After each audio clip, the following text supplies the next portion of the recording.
Alam kong nandyan ka. Buksan mo ang pinto. Nagising si Micaela sa walang tigil na tunog ng doorbell. Masakit ang ulo niya at parang tumatanggi ang katawan niyang gumalaw.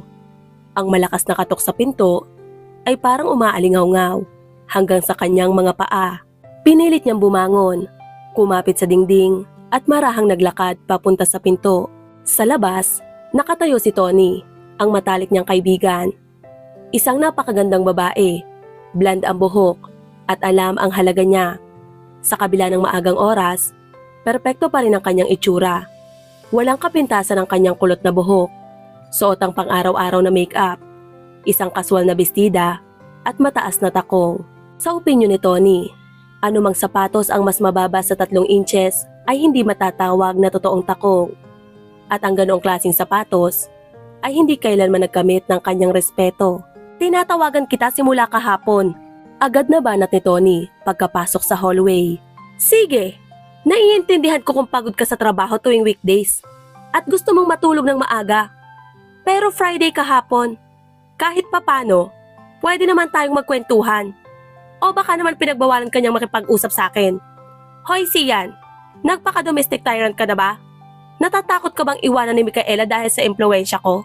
Hindi, Tony. Pagod na sagot ni Micaela habang bumagsak sa isang upuan sa kusina. Iniwan na niya ako. Ano? Hindi makapaniwala si Tony. Yung nerdy at nakakaboring na si Sian, basta ka nalang iniwan? Mula pa lang sa unang pagkikita nila, hindi na nagustuhan ni Tony si Sian. Masalita ito, laging may matamis, ngunit nakakasulasok ng ngiti, at may tono ng boses na parang laging nambobola. Hindi niya kailanman nakuha ang tiwala ni Tony, ngunit si Micaela, minahal siya agad. Sa loob lamang ng ilang linggo, lumipat na si Sian sa apartment ni Micaela at sinimulang gamitin ang kanyang sasakyan na sinasabing sira ang kanya at nasa pagawaan. Ang trabaho ni Sian ay nanatiling misteryoso. Ayon sa kanya, isa siyang mataas na opisyal na pilit inililigtas ang kanyang kumpanya mula sa pagkalugi. Gayunpaman, hindi naman nakakita si Micaela ng malaking pera mula sa kanya. Ano bang mahalaga kung sino ang nagpo-provide sa pamilya? Ang importante, mahal namin ang isa't isa. Madalas sabihin ni Micaela. Pero habang nakatira si Sian sa kanyang apartment, gamit ang kanyang sasakyan at nakikinabang sa kanyang pera, tila hindi naman ito nagmamadaling mag-propose. Nang derechahan tanongin ni Tony tungkol sa plano nilang magpakasal, niyakap lang ni Sian si Micaela at mahinang sumagot. Walang halaga ang isang marriage contract. Sige, kung talagang kailangan, pwede naman natin pirmahan ng mga papeles. Pero sa totoo lang, plano kong gawing espesyal ang lahat. Siguro sa mamahaling resort para maayos at elegante.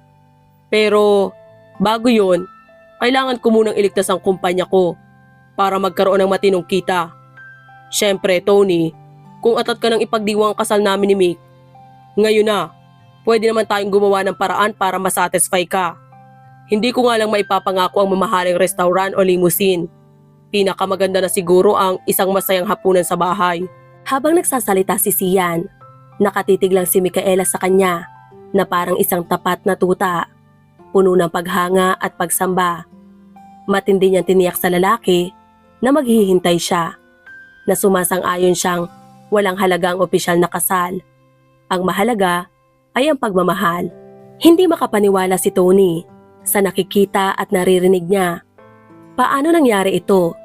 Paanong ang kanyang matalinong kaibigan mula sa universidad, graduate na may honors, at isa sa pinakamahusay na espesyalista ng kanilang kumpanya, naloko ng isang halatang manloloko. Kaya't nagpa siya siyang gamitin ang kanyang huling baraha. Si Micaela ay isang mahusay na economist. Baka matulungan kanyang masolve ang crisis ng company mo. Napansin niya ang panandaliang pag-aalinlangan sa mukha nito bago ito muling nakabawi. Tony, iniiwasan kong bigyan ng dagdag na pabigat si Mick. Sapat na ang stress niya sa trabaho niyo. Mas mabuting nagpapahinga na lang pagkatapos ng trabaho. Sagot ni Sian na may malambing na ngiti. At naroon na naman ang mga mata ni Micaela, ang tapat at nagmamahal na tingin. Pahinga? Anong klaseng pahinga? Paglilinis? Paglalaba? Pamamalansya? Pagluluto? Yun ba ang tinatawag na pahinga? Napaisip si Tony habang pauwi. Matapos ang pag-uusap na yon, bihira na silang magkita ni Micaela sa labas ng trabaho. Wala na ang dati nilang coffee dates at shopping trips. Kahit sa opisina, iniiwasan na siya ni Micaela. Kapag tinatanong kung kamusta siya, laging pareho ang sagot. Okay lang ako. Magtitimpla ako ng kape. Ikwento mo sa akin ang lahat, pero maligo ka muna. Sumunod naman si Micaela at nang matapos, halatang mas presko at mas maaliwalas ang itsura. Nakahanda na rin ang kape sa mesa. Ikwento mo na ang lahat. Madiing sabi ni Tony, halatang naiinip na. Noong nakaraang linggo, umalis si Sian ng buong araw. Isang bagay na naging karaniwan na nitong mga huling buwan, kahit weekends. Bumalik siya ng hating gabi at sa halip na magpahinga, agad siyang nag-impake ng kanyang maleta. Pinanood lang siya ni Micaela, litong-lito. Matapos mag-impake, nagbigay ng paliwanag si Sian. Patawarin mo ko. Mali ang pagkikita natin. May nakilala na akong iba at na-realize kong hindi tayo itinadhana para sa isa't isa. At sa ganoong paraan, iniwan niya si Micaela na nakatayo roon, tulala. Sa kabila ng sakit, hindi naman nawala ang katinoan ni Micaela. Sa halip, nagpasya siyang ipagpaliban ang lahat ng pag-iisip tungkol dito hanggang bukas. Pagkatapos, diretsong humiga at natulog. Buong linggo, itinulak niya sa isip ang alaala ni Sian. Pagkatapos ng trabaho, agad siyang natutulog. At sa opisina, ipinagbawal niya sa sarili na isipin ito. Ngunit kahapon, matapos ang isang mahabang linggo, pag-uwi niya, sa wakas ay pinakawalan na niya ang lahat ng emosyon. Inalala niya ang lahat. Umiyak. Nagtanong kung ano ang nagawa niyang mali. Umiyak palalo at paulit-ulit na tinanong ang sarili. Pagsapit ng umaga, pagod na sa kakaiyak at kakaisip. Nahulog siya sa isang magulo at di mapayapang tulog hanggang sa ginising siya ng nag-aalalang Tony. Napagod na si Tony sa paulit-ulit na pagsubok na maibalik ang dating samahan nila ni Micaela. Nang mapagtanto niyang hindi ito mareresolba sa gitna ng abalang workdays, nagpasya siyang kumilos ng direkta. Matapos ang isang buong gabi nang walang sawang pagtawag kay Micaela, agad siyang sumugod sa bahay nito kinaumagahan at doon niya nakita ang kaibigan sa isang kaawa-awang kalagayan. Diyos ko, sinong nangangailangan sa weirdo na yon? Sinong hangal ang mahuhulog sa kanya? Naisip ni Tony, kaya imbis na magpakalunod sa awa, nagsalita siya ng buong tapang. Halika, ayusin natin ang sarili mo. Kailangan mong magmukhang kahanga-hanga ulit. Ayoko, wala akong balak lumabas. Mahinang protesta ni Micaela. Hindi kita tinatanong kung gusto mo o hindi. Bumangon ka, mag-ayos ka at sumama sa akin. Saan naman tayo pupunta? Kung saan pumupunta ang lahat ng matinong babae para malis ang stress. Sa salon, shopping, at pagkatapos, kakain tayo sa isang magandang restaurant. Alam mo bang dahil sa siya na yan, napabayaan mo na ang sarili mo. Mukha ka ng isang pagod na ina na 8 ang anak. Ayaw man ni Micaela, napilitan siyang magbihis at sumunod kay Tony. Sa shopping center, hindi siya tinantanan ng kaibigan hanggang sa madala siya sa bawat butik. Sa simula, nag-aalangan siyang subukan ang mga damit na pinili ni Tony. Pero habang tumatagal, unti-unti niyang nalimutan ang kanyang kalungkutan at nadala sa kasiyahan ng pamimili. Nang tuluyang mapagod, dumiretso sila sa isang restaurant para mananghalian. Grabe, pagod na pagod ako. Reklamo ni Micaela habang hinigop ang kanyang iced coffee. Sana naman tapos na yung reboot program mo. Ngunit si Tony, na mukhang preskong-presko, kahit naglakad ng ilang oras sa mall ng naka-high heels, ay tiningnan lang siya nang nagtataka. Anong tapos? Wala pa nga tayo sa kalahati. Nakita niya ang bahagyang panginginig ni Micaela sa protesta, kaya mabilis niyang dinugtungan. Huwag kang mag-alala, mas madali na to sa katawan mo. Next destination ay beauty salon. Sa wakas, nakapagpahinga na rin si Micaela at naramdaman niyang unti-unti siyang nakakabawi. Ayan, mukha ka ng tao ulit, sabi ni Tony nang may kasiyahan, habang pinagmamasdan ang resulta ng kanilang beauty treatments. Nagustuhan din ni Micaela ang kanyang refleksyon sa salamin. Sa halip na isang pagod at matamlay na babae na may hindi maipaliwanag na kulay ng buhok. Isang batang babae na may mahahaba at malalambot na asul at itim na kulot na buhok ang nakatingin pabalik sa kanya. Damit at makeup na lang ang kulang, sabi ni Tony, halatang kontento sa transformasyon ng kaibigan. Pagdating nila sa bahay ni Micaela kinagabihan, nagpasya silang ipagdiwang ang araw na yon. Dapat natin tong i-celebrate, sabi ni Tony habang inilalabas ang bote ng champagne. Naglabas naman si Micaela ng 2 baso at sabay nilang itinaas ang mga yon para sa isang tagay. Matapos ang ilang higop, ramdam ni Micaela ang banayad na epekto ng alak. Unti-unting nawawala ang bigat sa kanyang dibdib. Nang gabing yon, naisip niyang balang araw, magagawa rin niyang kalimutan si Sian. Hindi mo kailangan ng oras para dyan, sabi ni Tony na para bang nabasa ang iniisip ni Micaela at diretso siyang tumingin sa mata ng kaibigan. Tatanggalin natin siya sa isip mo. Ngayon din. Ngayon mismo. Magbihis ka. Ha? Saan tayo pupunta? Gabi na. Sabado. 8:00 ng gabi. At sinasabi mong gabi na? Hindi ka papatay, Mick. Halika, magbihis ka. Sa matigas na tono ng kaibigan, wala nang nagawa si Micaela kundi sundin ito. Tumayo siya at nagpunta sa kanyang aparador. Yung bagong pulang damit mo at yung shoes na binili mo kanina, utos ni Tony. Pagkatapos niyang bihisan si Micaela, siya mismo ang naglagay ng make-up sa kaibigan. Nang humarap ito sa salamin, hindi siya makapaniwala sa nakikita niya. Napakaganda, sabi ni Tony nang may kasiyahan. At pagkatapos, magkasama silang lumabas. Diretso sa pinakamagarbong club sa lungsod. Ano ba to? Ang boring. Wala man lang matinong tanawin. Mahinang reklamo ni Sam habang nag-inat at napabuntong hininga. Kalma ka lang. Nandito lang tayo para mag-relax at mag-inom. Wala mo ng babae ngayon, pwede ba? Sagot ni Leo na may bahagyang pagod na tingin sa kaibigan. At sinong nagsabi na magkaibang bagay yon? Sagot ni Sam na may mapanoksong ngiti. Ngunit bigla siyang natigilan. Nanlaki ang mata at halos bumuka ang bibig sa pagkagulat. No way! Sinundan ni Leo ang direksyon ng tingin ng kaibigan at nakita ang 2 napakagandang babae. Nakakapasok pa lang ng club. Nakikipag-usap ang mga ito sa administrator.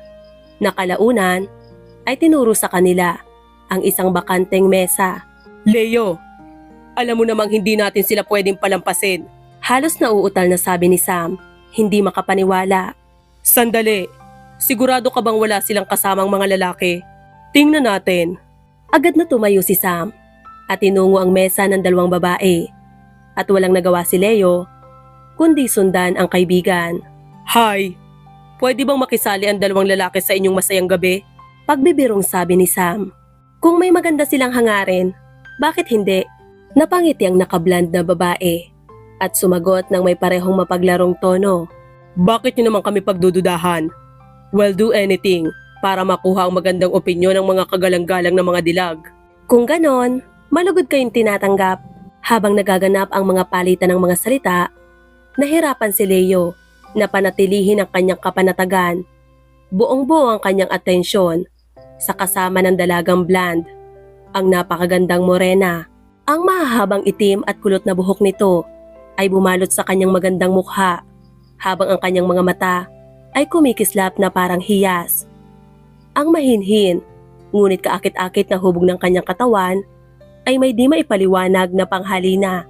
Hindi ito ganun kadali. Malamang mula sa showbiz business ang mga yan at alam kung paano magmukhang kamangha-mangha. Naisip ni Leo. Sinubukan niyang pakalmahin ang sarili. Ngunit hindi niya maalis ang tingin sa kanyang bagong kakilala. Umupo ang mga binata at sa patnubay ng blanding babae, nag-order sila ng kanilang inumin. Habang tumatagal ang gabi, unti-unting nawala ang anumang tensyon. Naging malaya ang kanilang biruan at ang mga dalaga ay napatunayang kaaya-ayang kausap.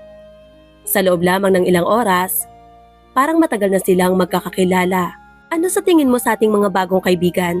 Tanong ni Tony na hindi makapaghintay na marinig ang opinyon ni Micaela tungkol sa walang puknat na atensyon ni Leo. Habang nasa CR ang magkaibigan upang mag-ayos ng sarili, nagkaroon sila ng pagkakataong mag-usap. Alam mo, mukha silang mabait, sabi ni Micaela, habang pakiramdam niya'y isa siyang tunay na femme fatale sa ilalim ng titig ni Leo. Wala pang lalaking tumingin sa kanya ng ganoon. May halong paghanga, pagnanasa, at kaba sa kanyang mga mata. Ano sa tingin mo kung wag mo nang pag-isipan niya ng 2 beses? Kung ako sa'yo, go na. Wala namang mawawala sa'yo. Mga dayo lang naman sila. Sino ba ang may pake kung anong iniisip niya? Ang mahalaga, makalimutan mo na ang gagong siya na yon. At pagtuunan mo na lang ng pansin si Leo. Isang gabi lang to, Tony. Hindi naman ako basta-basta magkaka-feeling sa ibang lalaki. Mag-relax ka lang at mag-enjoy. Nahilo si Micaela habang sumasayaw sa mga bisig ni Leo. Nananabik sa kanyang halik. Halos hindi sila umalis sa dance floor. Lalo na't tila puro mababagal na kanta lang ang pinapatugtog ng DJ. Si Leo naman ay unti-unting nawawala ng katinuan kahit na nananatiling banayad at maingat ang kanyang yakap. Ngunit sa loob niya, nag-aalab ang pagnanais na yakapin si Micaela ng mas mahigpit. Halikan siya hanggang sa maramdaman niyang gusto rin siya nito gaya ng pagkagusto niya sa kanya. Nang matapos ang sayaw, kinailangan ni Leo ng sariwang hangin upang pakalmahin ang sarili. Gusto kong lumabas sandali. Parang ang sikip na dito. Sumulyap si Micaela sa kanilang mesa kung saan abala sina Tony at Sam sa isa't isa. Kung okay lang sa'yo, sasamahan kita. Masayang pumayag si Leo at sabay silang lumabas sa malamig na gabi. Sa isang sulok ng club, nanginig si Micaela sa lamig. Agad na hinubad ni Leo ang kanyang jacket at maingat na ipinatong sa balikat ng dalaga. Habang nakapatong ang mga kamay ni Leo sa kanyang balikat, tumingala si Micaela at sinalubong ang kanyang tingin. Bigla, tila naglaho ang lahat sa paligid nila. Ang club, ang mga dumadaang tao, at maging ang buong lungsod. Tila silang dalawa na lamang ang natira sa mundo. Pagkatapos noon, naging malabo ang mga alaala ni Micaela. Si Leo na kumakaway ng taxi, ang kanilang maiinit na halik sa likod ng sasakyan, habang patungo sa hotel nito. Ang kanilang sabik na pagmamadali, paakyat sa kanyang kwarto. Ngunit nang makarating sila roon, tila bumagal ang oras. Bawat sandali ay nakaukit sa kanyang alaala nang may hindi matatawarang linaw. Kinabukasan, maaga siyang umalis mula sa kwarto ni Leo. Naligo pag-uwi at agad na bumagsak sa kama. Natulog siya ng mahimbing hanggang sa magising siya sa tunog ng telepono kinagabihan. Mick, nasa driveway mo na ako. Pakuluan mo na ang tubig, paakyat na ako. Utos ni Tony sa kanyang mapilit na paraan. Ikwento mo na ang lahat, sigaw ni Tony na nakaupo sa sofa habang abala si Micaela sa paghahanda ng kape. Matapos ibahagi ang mga detalye, natapos ni Micaela ang kwento sa pagsasabing, tapos sinabi ko sa kanya na wag na akong ihatid pa uwi at umalis na ako. Siguro naman nakalimutan mo na si Sian ngayon. Baka may chance pa kayo ni Leo. Sa tingin ko malabo. 1 linggo lang sila dito para sa negosyo. At saka, alam mo namang karamihan sa mga lalaki, hindi nila sineseryoso ang mga babaeng nakasex nila sa unang date. Pero wala akong pinagsisisihan. Mabait si Leo at maalaga. Siguro kung iba ang sitwasyon. Pero ang mahalaga, nakita ko na kung gaano talaga kawalang kwenta si Sian. Biglang nag-vibrate ang cellphone ni Micaela. May natanggap siyang mensahe. Kung hindi dahil sa pabango mo sa unan ko, iisipin kong nanaginip lang ako. May pag-asa ba akong makita kang muli? Paano niya nakuha ang number ko? Bulong ni Micaela. Muling binasa ang mensahe ng may pagtataka. Ako yon. Binigay ko ang number ko kay Sam. Tapos, tinawagan niya ako ngayong hapon. Sabi niya, gusto daw ni Leo kunin ang number mo. Sigurado ka pa rin bang walang patutunguhan ng one night stand mo? Sabi ni Tony na parang wala lang. Baka ayaw lang niya maghanap ng iba habang nasa business trip siya. Sagot ni Micaela, bahagyang nasaktan sa sinabi ng kaibigan tungkol sa one night stand.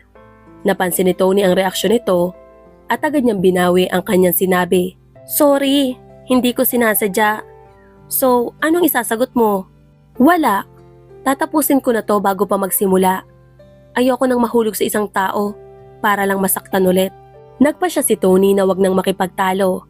Mas mabuting hayaang pag-isipan ito ng kaibigan ng mag-isa. Pagsapit ng bagong linggo ng trabaho, nagsimula ito sa isang abalang kalagayan. Dumating ang mga inspektor mula sa kabisera at binahan ng mga ulat at dokumentasyon si Micaela mula sa pamunuan. Pagsapit ng Miyerkules, kailangang makabuo si Micaela ng bagong economic plan para sa pagpapatupad ng bagong kagamitan na kinakailangan ng kanilang kumpanya. Ito rin ang dahilan kung bakit dumating ang audit mula sa head office upang maglaan o tumanggi sa pondong kailangan para rito. Tinanggap ni Micaela ang matinding bigat ng trabaho sapagkat ito ang nagbigay sa kanya ng pagkakataong iwasan ang pag-iisip tungkol sa nakaraang weekend. Mula nang mamili siya noong Sabado, nagsimula ng bigyang pansin ni Micaela ang kanyang sarili. Hindi na siya mukhang pagod at bugbog sa trabaho, hindi tulad ng nakaraang linggo. Hindi ito nakalampas sa mata ng iba. Nagsimulang magpakita ng interes ang ilang lalaking kasamahan sa trabaho. At may isa pang naglakas loob na yayain siyang lumabas. Tinawanan niya lang ito at magaan na tinanggihan. Natutuwa si Tony na makita ang kaibigang muling inaalagaan ng sarili. Simula nang makilala si Sian, unti-unting nawala sa kanyang pang-araw-araw na buhay ang make-up at stylish na damit. Sa mga araw na ito, patuloy na nagte-text si Leo kay Micaela. Hinihiling na magkita sila at ipinapahayag kung gaano niya ito namimiss at naiisip. Subalit, hindi pinansin ni Micaela ang kanyang mga mensahe at tinanggihan ang kanyang mga tawag. Pagsapit ng Miyerkules, nagising si Micaela na may kasabikan. Ngayon ang araw na ipipresenta niya ang kanyang kalkulasyon at konklusyon sa mga auditor sa isang mahalagang pulong. Kumpiyansa siya sa kanyang ginawa. Alam niyang perpekto ang kanyang trabaho. Kailangan din niyang pagtuunan ng pansin ang kanyang itsura. Dapat siyang magmukhang propesyonal, ngunit hindi masyadong konserbatibo. Kaakit-akit, ngunit hindi bastos. Nang sa gayon, kung sakaling may pagdududa ang mga auditor, siguradong hindi ito magtatagal sa harap ng kanyang pambabaing alindog. Hayaan niyong ipakilala ko sa inyo ang aming nangungunang economist, Micaela. Anunsyo ng kanyang chief. Itinuro siya nang pumasok sa opisina. Dalawang lalaki ang nakaupo sa harap nito, ngunit nang lumitaw si Micaela, agad silang tumayo at humarap sa kanya. Hindi ko alam na napaka-charming ng economist, sabi ni Leo. Ang mga mata niya'y nagniningning sa aliw. Sa tabi niya, masayang nakangiti si Sam. Simulan na natin, huwag nating sayangin ang oras. Sagot ni Micaela, kunwaring hindi niya kilala ang dalawang lalaki. Nakuha ni Leo ang gusto niyang ipahiwatig at sumabay sa kanyang pagpapanggap. Sa loob ng 2 oras, iprinisinta ni Micaela ang kanyang trabaho, ipinakita ang mga dokumento at sinagot ang mga tanong. Habang tumatagal, nagbago ang ekspresyon ni Leo. Mula sa may aliw, naging interesado. Pagkatapos, nagulat. At sa huli, humanga. Well, Micaela, napahanga mo ko sa iyong trabaho. Your calculations are flawless at wala kaming nakikitang problema. Sa tingin ko, dapat nating aprubahan ng pondo para sa bagong kagamitan. Thank you. Iiwan ko dito ang mga documents para sa inyong final review. Have a good day. At sa ganoong paraan, umalis si Micaela sa opisina ng direktor.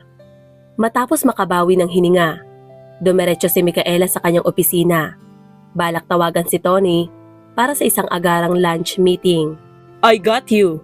Bakit mo ako iniiwasan? Biglang lumitaw si Leo sa may pintuan. Wala akong nakikitang dahilan para ipagpatuloy ang ganitong relasyon. Anong relasyon? Hindi ito ang tamang lugar para pag-usapan ang ating pagkakakilala. Sinubukan niyang dumaan sa tabi ni Leo, ngunit bigla siyang hinila nito sa yakap. Kung hindi mo ako sasagutin, hahalikan kita rito mismo. Ngayon din. Sige na, panalo ka. Pupunta ako sa lunch. Pwede kang sumama. Perfect. Habang nakaupo sa malapit na cafe at kakatapos lang kunin ng waiter ang kanilang order, tinitigan siya ni Leo nang may malalim na pag-iisip. So, ano itong relasyon na napagdesisyonan mo nang hindi ipagpatuloy? Una sa lahat, wala namang relasyon. Pangalawa, ang isang maayos na relasyon na hindi nagsisimula sa kama. Bakit? Mahalaga ba yon? Bakit pa natin pahihirapan ang mga sarili natin sa paghihintay? Para lang iwasan ang mga panghuhusga? Matanda na tayo. Gets ko na. Ayaw mo lang talaga sa akin. Yun ba? Sabi ni Leo, halatang naiinis. Hindi. Aalis ka rin naman agad. Kaya ano pang saysay? Pwede naman tayong magkita tuwing may pagkakataon. Hindi yun makatotohanan. Pwede ba nating subukan? Hindi pa nga ako masyadong nakaka-recover sa last relationship ko. Tapos ang inaalok mo, mas hindi sigurado. Dumating ang kanilang pagkain. Binibigyan sila ng pagkakataong huminga. Nakaschedule kaming umalis sa Friday. Pero mananatili ako hanggang Linggo. Bigyan natin to ng pagkakataon. Lahat ng mga kondisyon mo.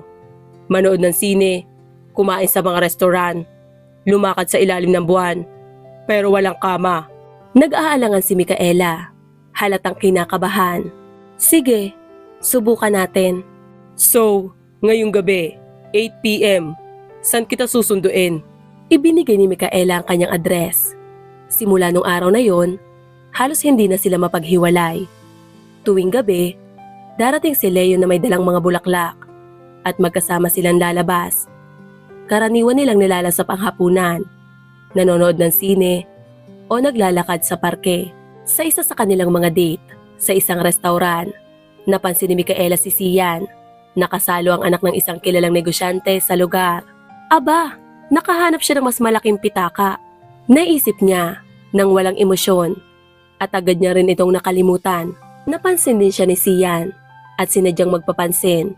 Tumawa ng malakas at todo pakitang gilas sa kanyang kasama. Ngunit, hindi man lang ito pinansin ni Micaela. Buong atensyon niya ay nakatuon kay Leo.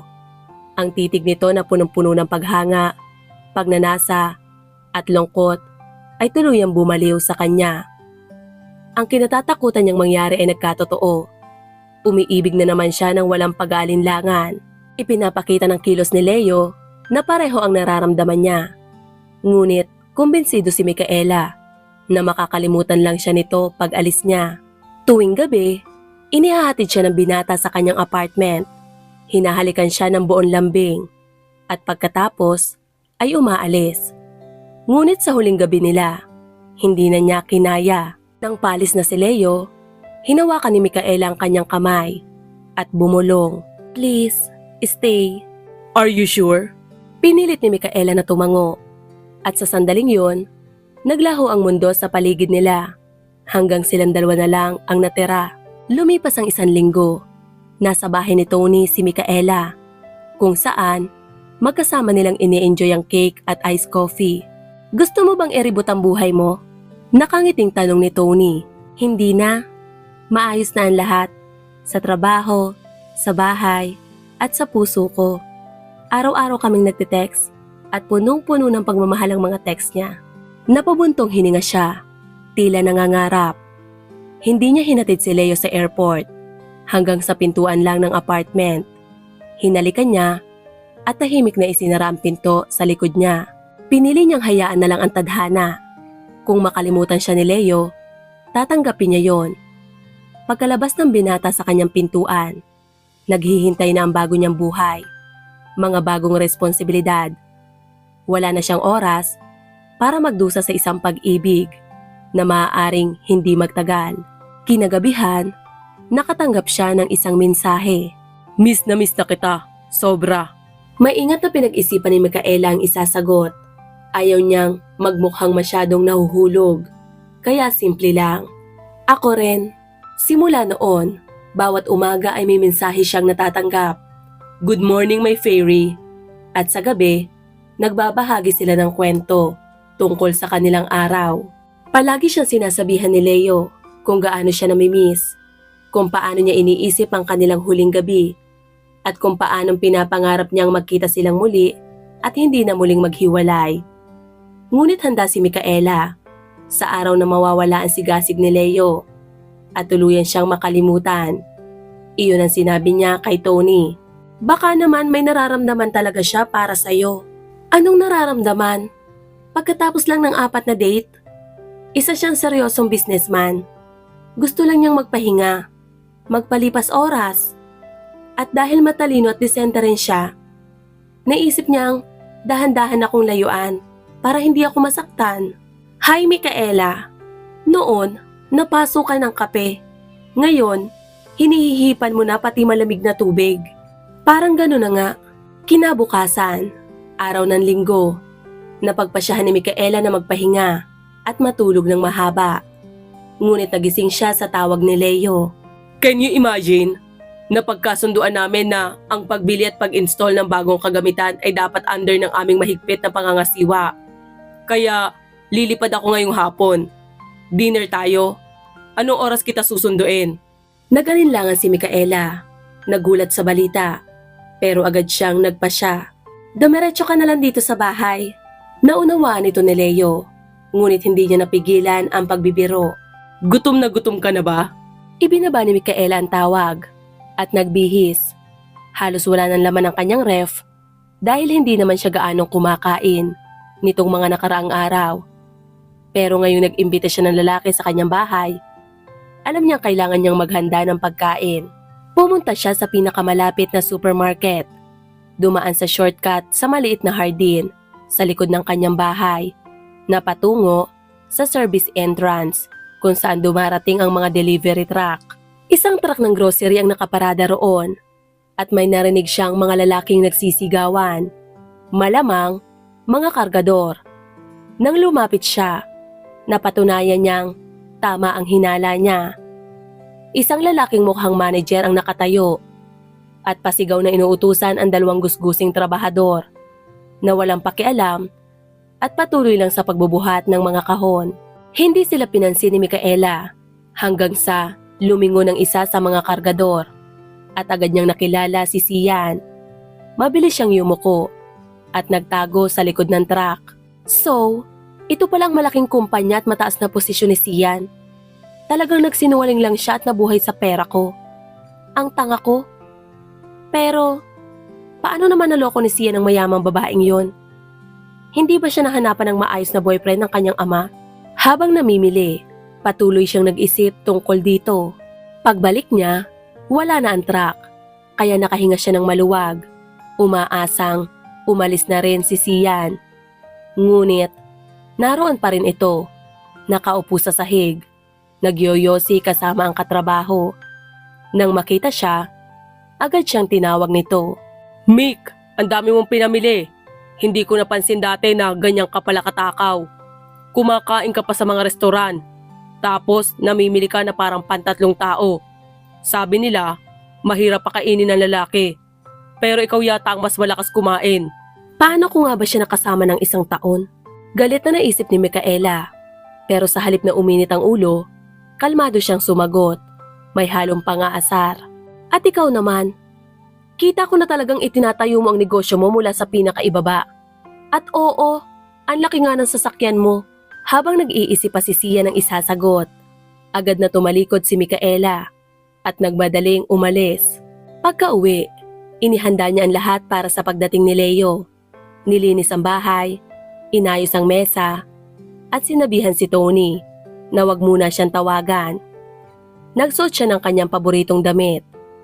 Isang komportableng pang-araw-araw na bestida, bahagyang nag-makeup, maluwag na itinali ang buhok, at nagsuot ng tsinelas.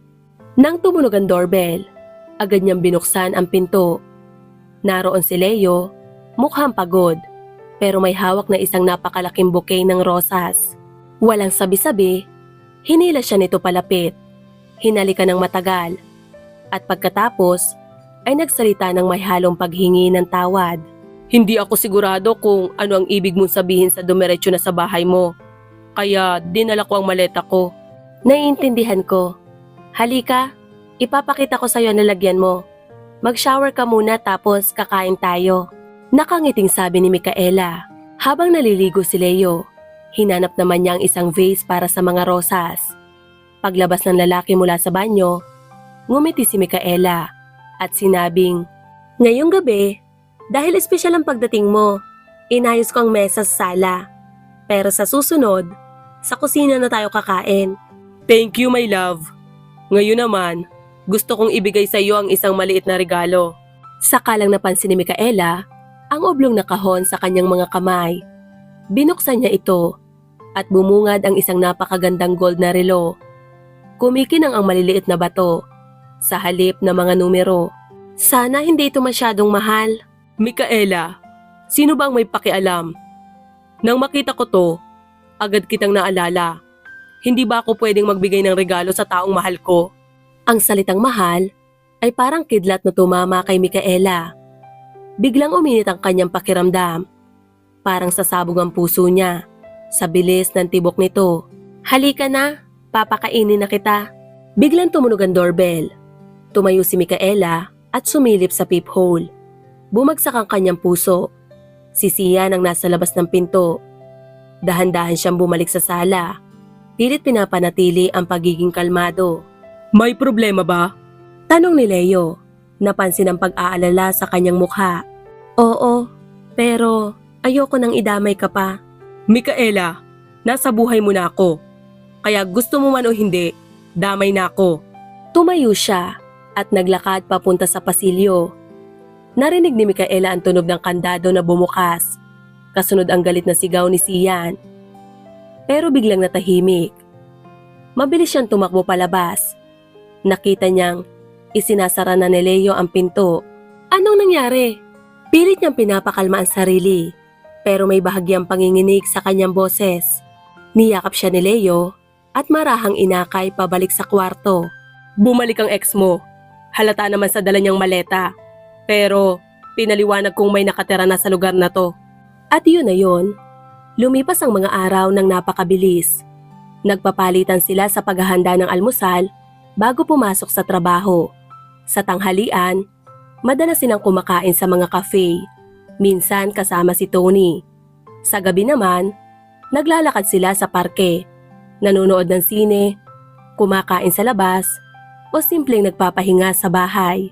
Tuwing Sabado, pumupunta si Leo sa palengke upang mamili.